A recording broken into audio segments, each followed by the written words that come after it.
누가복음 18장 말씀입니다. 17장과 이렇게 연결이 되어 있습니다. 17장 그 뒷부분에 이제 하나님 나라에 대해서 말씀을 하시면서 미래적 하나님 나라에 대해서도 말씀하셨습니다. 그러니까 쉽게 얘기하면 우리가 죽어서 가는 나라, 그리고 또는 우리 예수님께서 이 땅에 재림하실 때 이루어지는 그 완성된 하나님의 나라, 그 나라에 대해서 누가 그 하나님의 나라를 들어감에 있어서 어떤 자세를 가져야 되는가, 이제 그것을 말씀하셨죠. 그래서 노아 홍수 때의 비유를 들어서 그때는 사람들이 다 먹고 마시고 세상적인 일에 취해서 하나님의 나라에 대한 무관심 속에 들어갈 수 없었는데, 그와 같이 이 시대에도 세상 일에 너무 깊이 빠져 있으면 하나님 나라 들어가기가 어렵다, 그런 말씀 하셨고, 그리고 그때가 되면 이단들이 자꾸 성행해서 이제 하나님 재림, 내가 곧 재림주다, 이런 얘기도 해가면서 자꾸 미혹해 할 텐데, 그런 미혹에 빠지지 말고 잘 인내하면서 기다려라 하는 것이 예수님께서 해주신 말씀입니다. 이제 그것에 이어서 18장에서는 어떤 태도로 하나님의 나라를 기다려야 하는가, 이제 그 부분을 먼저 말씀을 하시고, 하나님의 나라에는 누가 들어갈 수 있는 것인가, 어떤 자질을 가져야 되는가 하는 부분을 여러 가지 또 말씀, 비유들을 통해서 계속해서 말씀하고 있습니다. 1절에서 8절은 어찌 보면 이제 17장에 이어진 것이다 볼 수가 있어요. 결론이죠. 하나님 나라의 나라를 준비하는 가장 중요한 자세는 이것이다.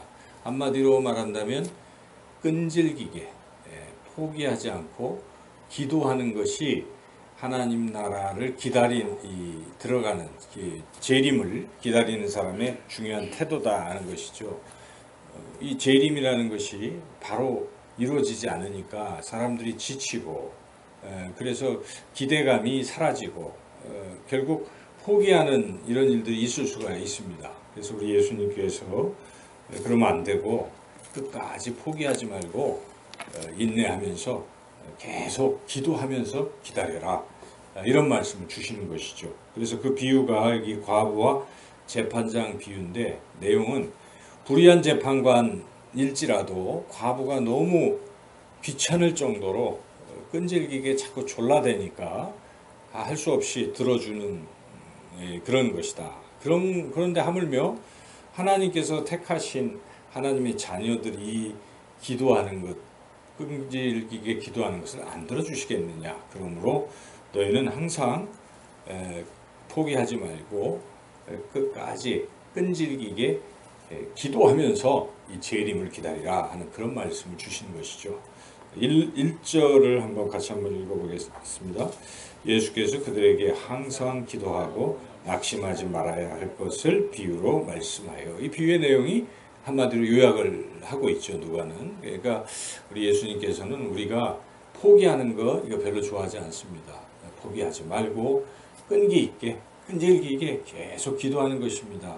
우리는 하나님 나라, 이제 완성된 하나님 나라에 들어갈 것이니까 우리가 계속 이 땅에서도 포기하지 말고 끈기 있게 기도해야 한다, 이렇게 우리 예수님께서 말씀해 주셨습니다. 그리고 이제 하나님 나라에 들어가기 합당한 사람이 누구일까, 이것을 대조적으로 계속 보여주고 계시죠.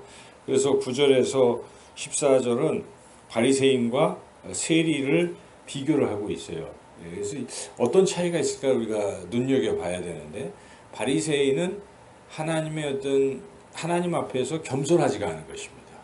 겸손하지 않고 또 하나님의 어떤 은혜를 구하지를 않고 자기의 어떤 의로운 행동을 의지하고 그것을 드러내려고 했다는 것이, 이런 사람은 하나님 나라 들어가기가 어렵다라고 하는 것입니다. 그러나 세리는 반대로 하나님 없이는 저는 할 수가 없어요 하는 그런 태도. 하나님 앞에 저는 죄인이고 아무것도 할 수 없습니다. 그냥 저를 불쌍히 여겨주십시오 하는 이런 태도. 이런 태도를 가진 사람이 하나님 나라 들어갈 수 있다 하는 것입니다.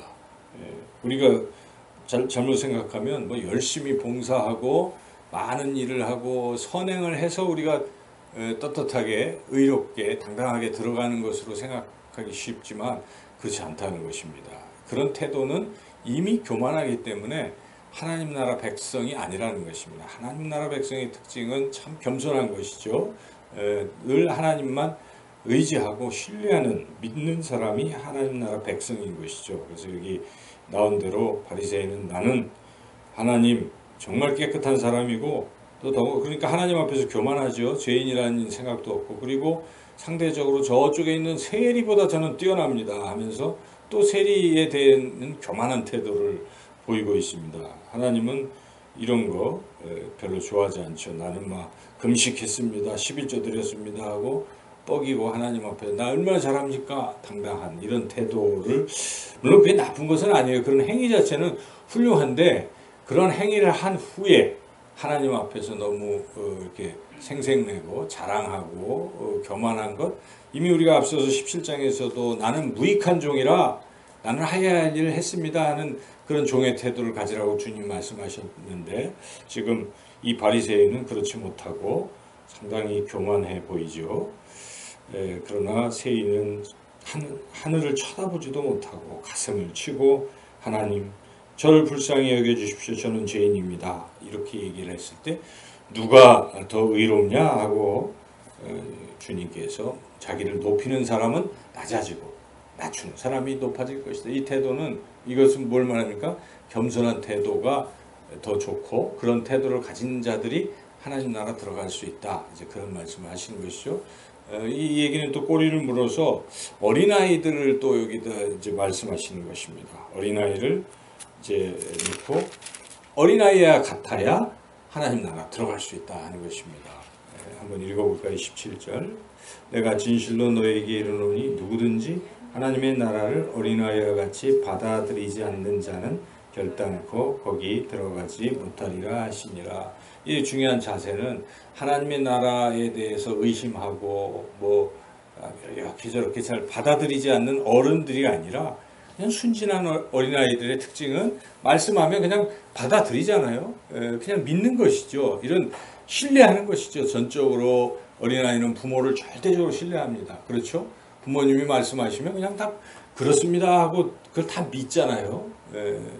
그래서 나중에 어른이 되면 그 환상이 깨지기도 하고 아버지가 무능한 아버지로 보이기도 하지만 어릴 때는 아버지가 어떤 아버지입니까? 이 세상에서 제일 힘세고 제일 멋있는 아버지로 그렇게 아이들은 생각하잖아요. 처음에는. 그와 같은 것이죠. 우리가 그런 어린아이와 같은 태도를 가져야 됩니다. 항상 하나님에 대해서 절대적으로 신뢰하고 하나님의 나라를 기꺼이 받아들일 줄 아는 이런 태도를 가진 사람들이 하나님 나라에 합당하다 이렇게 말씀하고 있습니다. 그리고 18절부터는 부자 이야기를 또 합니다. 부자가 하나님 나라 들어가는 것은 낙타가 바늘기로 들어가는 것만큼 어렵다라고 그렇게 말씀하시죠. 왜 그렇습니까? 여기 나오는 부자는 자기가 부자니까 많은 걸 가지고 있지 않습니까? 가지고 있는 것을 이렇게 내려놓지를 못하는 태도죠. 이런 태도를 가지고 하나님 나라 들어갈 수가 없습니다. 하나님 나라 들어가는 사람들은 이 하나님 나라가 너무나 크기 때문에 이 세상에 자기가 가지고 있는 모든 기득권을 포기할 수 있어야 하나님 나라 들어갈 수 있는데 이게 너무 많으면 포기하기 쉽지 않잖아요. 그래서 하나님 나라 들어가기가 어렵다는 것입니다. 그래서 예수님이 그것을 알고 자기가 이제 잘했다고 막 한참 자랑하고 이 태도도 역시 교만한 태도이죠. 이 사람이 뭐 계명 다 지켰다고 하는데 예수님이 야 계명 중에 이웃사랑 계명은 지켰어? 이렇게 물어보시는 것이죠. 그래서 너 가진 거 한번 다 가난한 자들에게 나눠줘봐. 이웃사랑을 실천해봐. 이렇게 말씀하시는 것입니다. 그게 사실 십계명에도 핵심인데 그거는 지금 안 하면서 다 했다 말할 수 없는데 이 부자는 굉장히 하나님 앞에서도 우쭐거리고 있는데 우리 예수님이 정복을 찔러서 말씀하시죠. 22절 한번 22, 23 읽어보겠습니다. 예수께서 이 말을 들으시고 이르시되 네게 아직도 한 가지 부족한 것이 있으니 네게 있는 것을 다 팔아 가난한 자들에게 나눠주라. 그리하면 하늘에서 네게 보화가 있으리라. 그리고 와서 나를 따르라 하시니 그 사람이 큰 부자이므로 이 말씀을 듣고 심히 근심하더라. 이게 안 되는 거죠. 그러니까 너무 많이 가져도 하나님 나라 들어가기 참 어렵습니다. 근데 차라리 별거 없으면 그냥 들어갈 수 있어요. 그래서 제자들은 별거 없었거든요. 뭐 고기 잡는 그물, 뭐 배, 뭐 이 정도인데 그래도 제자들은 들으니까 아유 우리는 다 버렸는데 어떻게 될까요? 이렇게 얘기하는데 사실 제자들이 또 다 버렸다고 말하기도 어려워요. 나중에 보면. 그런데 주님은 어쨌든 버리는 자들은 버릴 수 있다면 하나님 나라 들어간다. 이렇게 말씀하시죠. 29절, 23, 30절 읽어보겠습니다. 이르시되 내가 진실로 너에게 이르노니 하나님의 나라를 위하여 집이나 아내나 형제나 부모나 자녀를 버린 자는 현세의 여러 배를 받고 내세의 영생을 받지 못할 자가 없느니라 하시니라. 하나님 나라 영생 얻고 들어간다. 이렇게 버릴 수 있다면 들어갈 수 있다는 것입니다. 그러나 부자처럼 버리지 못한다면 25절처럼 낙타가 바늘귀로 들어가는 것이 부자가 하나님 나라 들어가는 것보다 쉬운이라 할 정도로 어렵다. 그러면 누가 들어갈 수 있겠습니까? 그렇죠. 우리가 하나님 나라 들어가는 게 우리의 어떤 이런 거 갖고 안 된다는 것입니다. 무엇으로 들어가는가? 예수님이 결론을 말씀하시는 것이죠. 26, 27절 읽어보시죠. 듣는 자들이 이르되 그런즉 누가 구원을 얻을 수 있나이까 이르시되 무릇 사람이 할 수 없는 것을 하나님은 하실 수 있느니라. 그러므로 우리가 하나님 나라 들어가는 것은 우리의 어떤 의로운 행동이나 뭐 이런 것으로 들어가는 것이 아니고 하나님의 은혜로 하나님께서 은혜를 베풀어 주셔서 우리에게 그런 마음을 주시고 뭐 이렇게 해서 우리가 하나님 나라 들어가는 것입니다. 그래서 우리가 은혜로만 들어가는 것입니다. 구원은 은혜로 얻는 것이다 하는 것을 분명하게 우리 예수님께서 사람은 못하지만 하나님은 하실 수 있다. 우리는 하나님이 베푸시는 은혜에 대해서 할 일은 믿음으로 반응하는 것입니다. 그것을 어린아이들처럼 순진하게 받아들이고 그런 신뢰하는 이런 것이 중요하다 이런 말씀을 하십니다. 그리고 그러면 하나님의 은혜가 무엇이냐? 누가는 하나님의 은혜는 곧 예수님입니다. 예수님을 믿는 것을 통해서 구원받는 것이 하나님의 은혜다 하는 것을 말씀하시기 위해서 31절부터 우리 예수님께서 십자가에서 죽으시고 사흘 만에 부활하시는 이것을 마지막 고지하는 장면을 여기에 기록한 것입니다. 그러니까 바로 우리 예수님이 우리의 죄를 다 짊어지시고 십자가에 죽으시지만 다시 부활하셔서 첫 열매가 되셔서 우리가 다시 부활할 수 있는 것, 이것을 우리에게 알려주시고 또 이루시는 것이기 때문에 그 예수님을 믿는 자들, 믿고 예수님을 따라가는 사람들은 하나님 나라 들어간다. 그것이 하나님의 은혜다 하는 것을 말씀을 해 주시죠. 그런데 안타깝게도 일단 제자들은 그때 그 당시에는 요거를 잘 몰랐어요. 깨닫지 못했다라고 기록하고 있습니다. 34절 읽어보겠습니다.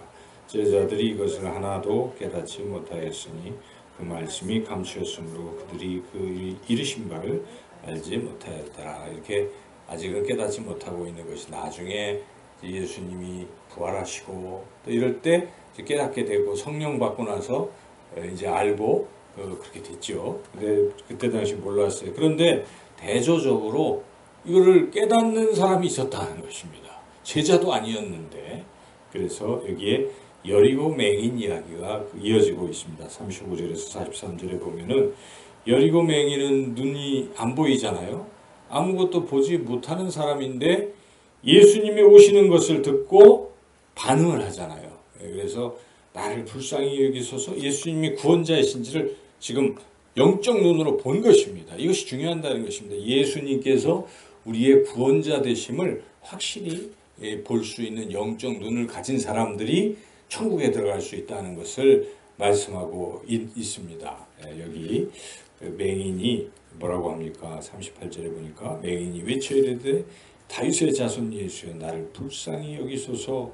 또 막 사람들이 막으니까 39절에 다윗의 더욱 소리를 질러 다윗의 자손이여 나를 불쌍히 여기소서. 이렇게 주님을 비록 앞이 안 보이지만 맹인은 그걸 봤다. 그러므로 주님을 신뢰하고 주님을 의지하게 되었다.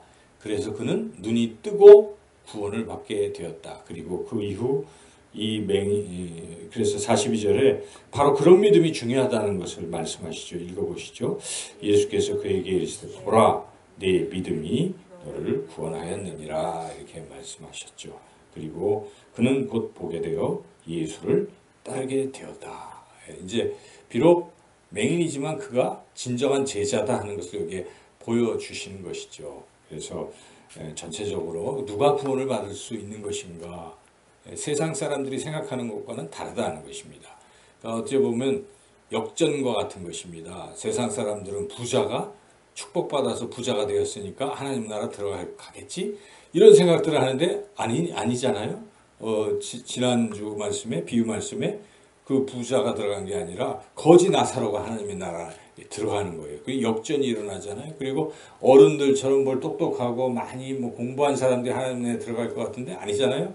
어린아이와 같이 그냥 순진하게 이렇게 들어가는 것입니다. 그리고 눈 뜨고 모든 거 다 보았다고 하는 그런 사람들이 들어가는 것이 아니라 맹인이, 눈 못 보는 맹인이 하나님 나라 들어갔다. 이렇게 성경은 좀 계속, 그리고 많은 착한 일을 한 것 같고 종교적 생활을 잘한 바리새인이 들어갈 것 같은데 바리새인이 아니라 누가 들어갔습니까? 세리가, 죄인이라고 칭함받는 세리가 들어갔다는 것입니다. 이렇게 하나님 나라 들어가는 것은 역전이 일어나는데 그 역전의 핵심이 무엇입니까? 내가 잘난 척하는 사람은 못 들어간다는 것입니다. 나는 다 부족하고 나는 아무것도 아니고 이렇게 하나님 앞에서 참 겸손해서 하나님의 은혜 없이는 전 살 수 없어요 하는 이런 태도. 기도도 어찌 보면 그런 거 아니겠습니까? 그 과부가 얼마나 지금 답답하겠습니까? 하나님 없이는 그런 재판관이 얘기 안 해주면 안 되니까 끈질기게 가는 것처럼 우리가 하나님 없이는 살 수 없습니다 하는 이러한 절박한 생각, 마음이 가난하고 심령이 가난한 이런 사람들이 하나님 나라 들어간다 하는 것입니다. 그렇게 예수님께서 오늘 이 18장 전체적인 말씀을 통해서 우리의 태도가 어때야 되는가? 그렇게 낮은 마음, 또 주님 받아들이는, 순수하게 받아들이고 그렇게 따라가는, 그리고 세상 것보다는 하나님 나라가 더 소중한 것을 알고 세상 것에 너무 욕심부리고 움켜쥐는 것이 아니라 나눌 수 있는 이런 마음을 가진 사람들이 하나님 나라 들어갈 수 있다고 말씀하십니다. 그 말씀대로 오늘도 우리가 주님 따라가는 그런 하루의 삶이 되시기를 주님의 이름으로 축원합니다.